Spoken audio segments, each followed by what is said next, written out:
welcome to the Calgary Herald video series. My name is Joe. Beautiful South Glenmore Park today. This is Hart. Hi there. This video series is a nice way for you to open up your legs, your hips, and get yourself ready for whatever activity you are excited about getting back to this summer, if that's biking or golfing or gardening or walking, hiking, even sitting outside in the grass. This is a really nice way to just get yourself open and ready for whatever you need to do. We know that most injuries happen in the summer as we get back into our activities, and if you can keep your body warm and supple and open before you start your activities, you're going to feel better when you're done. And that always enables you to repeat and do the same thing the next day and get back to it. Okay, so I'm going to have Hart stand up. We're going to start off with one sun salute. And so he's just going to turn and face me. He can bring his hands together in front of his heart.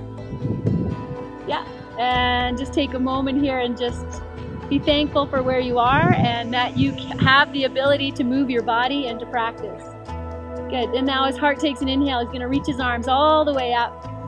Maybe even look up, take a big breath, and then as he breathes out, he's going to open his arms wide, bring his hands down to the floor. And if your hands don't quite touch the floor, you can always use something underneath your hands. You can always bend your knees. You're going to let your head relax. Good, and so this is just a really good way to open up the backs of your legs. You can play a little bit with your energy here. You can draw up from the backs of your heels, just pull up right to your hips, and you're going to feel that. And then you can go the opposite way and push down from the middle of the back of your hips all the way down to your heels and just feel that. Good. Now from here we're going to come to a downward dog. So Hart's going to bring his hands on either side of his feet and step his right foot all the way back and his left foot back. And we come to downward dog. He's going to press his hands down and away, send his heart back, press his thighs back. Good. If your back is tight or your legs are tight, you're just going to bend your knees. Let's have Hart do that too. Here, bend your knees and then lift your hips up nice and high. Good. And then you take this opportunity to look at your feet. Be here for a few breaths and wag your tail a little bit side to side. Just open up your legs and your hips. Good. From here, we're going to come forward to a plank position. Hart's going to inhale, take his shoulders over his wrists. Yeah, you're going to do that too. And good. Then he's going to lift his thighs up. So there's no sinking here. Push back through your heels. And then as he exhales, he's going to take his knees down to the floor or to the earth and lower himself all the way down. Good. Okay, from here we're going to take a cobra pose and open up the shoulders. So the tops of the feet are going to go flat. You're going to press all 10 toenails into the floor and hug your heels towards each other. Yeah, you're going to lift your shoulders up away from the floor. Bring your shoulder blades together. And now take a moment here and draw your belly in. That's going to keep your back nice and safe. And then as he inhales, he's going to lift his head and his heart up off the floor. You're going to keep a bend in his elbows and keep the shoulders moving back.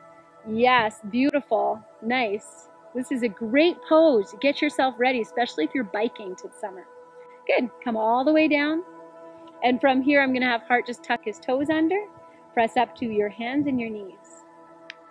Good. And then he's going to take a rest in child's pose for a moment. So he's going to separate his knees apart, big toes touch. Bring his hips to his heels and rest your forehead. Good. Okay, so if you're doing this at home, I would encourage you to push pause and do a few sun salutes. You can do them slower.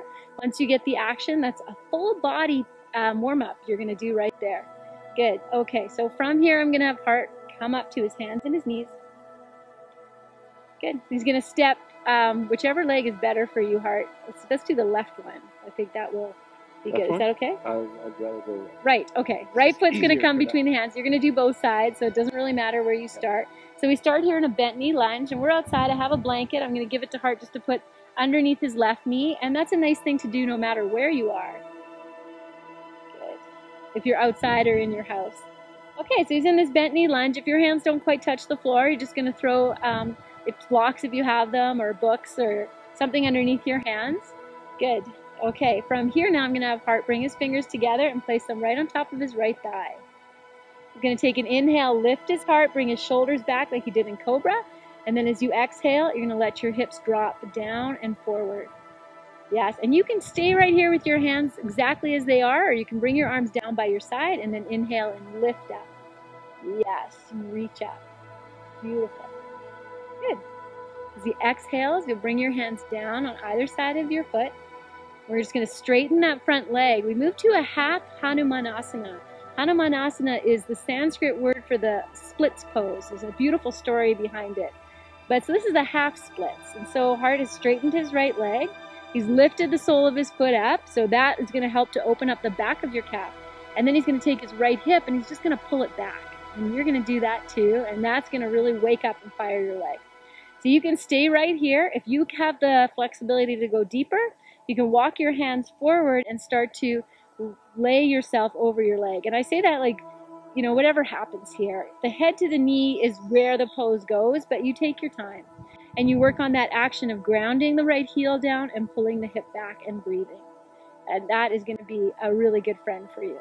Eventually this pose, like I said, moves to the full splits and you just start to walk your leg further out, but that's for another video. Okay, from here, Hart's going to walk his hands back. You're going to inhale, lift yourself up. Good, and shift yourself forward back to your bent knee lunge. Good, from here we're going to move to lizard pose. And so Hart's going to bring his right hand to the inside of his right leg. You're going to heel toe your right foot out to the right more and turn your toes out. So you have your knee right over your ankle. And so Hart, you're going to bring your foot up a little bit. Good. Now you're going to keep that knee over the ankle and you're going to walk your hands now over to the left side in Hart's case. Good. And then you're just going to pause here. You're going to soften through your heart. You can stay right here. You can go to the next step of the pose, which is to bring the forearms down to the floor. And you do that carefully and slowly and see how it feels. And if it really doesn't feel good for you and it's like, ugh, I'm not happy here, then go to the place where you're happiest, because that's where you can relax and be where you are. Good. So you would stay here for like anywhere between at least five breaths, a little longer if you like it, a little less if you need to. But for the brevity of this video, I'm going to have Hart come up. So he'll bring his hands flat. Good. And walk himself around. Good. Our last pose we're going to do here is pigeon prep. And so he'll take his right foot now and he's going to heel toe it all the way over to the left until his right knee comes down to the floor. And you can even bring your right heel in more so it comes just above the left hip, the left groin. Yes. Okay, now the back leg, so he has his toes tucked under. Yeah, you can use that, maybe just press the heel back and walk the leg back a little bit more. And then the top of the foot can come down to the floor over there and the hands can come in front here. Feels good. Good. And you can come on down and take a rest. So maybe you're going to have this where your forehead can come down and you can rest here. You can always stack your fists under your forehead if you need to. You can stay up on your forearms if you need to. So yoga is not a one-size-fits-all practice. And whatever you see happening here, know that this is years of practice. So Hart has had a committed yoga practice for over 4 years. And so his body has opened nicely and he's able to take these deeper postures, but you just go where you are. That's all you can do, and that's your best, is to be where you need to be. Good. Okay. Good. So from here, Hart will bring his hands to the floor, tuck his toes under, and I think we're going to press back to a downward dog. Good. He can wag his tail here. There should be a nice difference between the two sides. You should feel it. And then we'll run through the second side. And so I'm just going to let Hart do that while we close off. I'm going to encourage you now to rewind the video and do this second side again. And so hopefully that will be okay. You'll figure that out. And good, Hart. So as you're ready, oh, good. Okay. We'll let you keep going. Thank you so much. Happy yoga. Namaste. And thank you for playing.